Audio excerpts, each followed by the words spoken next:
గుర్రాల మీద రావడం జరిగింది, స్కూటర్ల మీద రావడం జరిగింది, జీపుల మీద వచ్చారు, కార్ల మీద వచ్చారు, నడిచి వచ్చారు, ఇంటింటికి వెళ్లారు, మేనిఫెస్టోని పంచడం జరిగింది. అలాగే బాండ్స్ పంచారు. జూన్ లో అధికారంలోకి వస్తుంది. అప్పటి నుంచి అన్ని పథకాలు కూడా అమలవుతాయి. ఒక్కొక్క కుటుంబానికి ఇన్నేసి లక్షల రూపాయలు వాళ్ళ అకౌంట్ లో పడిపోతాయని నమ్మబలికారు. చూస్తే 20 నెలలు అయింది. ఆ బాండ్స్ కి ఈరోజు అతిగతి లేని పరిస్థితి మనం చూస్తూ ఉన్నాము. అసలు వీళ్ళు తిరిగి ప్రచారం చేసింది సరిపోదన్నట్టుగా పక్క రాష్ట్రంలో ఉన్న హీరోల్ని, జూనియర్ ఆర్టిస్టుల్ని అందరినీ తీసుకొచ్చి ప్రచారం చేశారు. వాళ్ళందరూ ఏమైపోయారు ఈరోజు?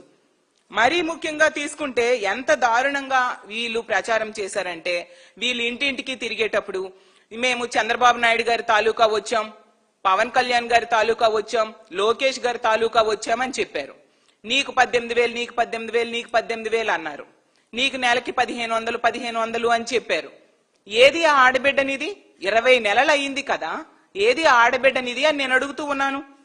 మరి ఇప్పుడు ఆ పిఠాపురం ఎమ్మెల్యే గారి తాలూకా ఎక్కడా కనిపించట్లేదే.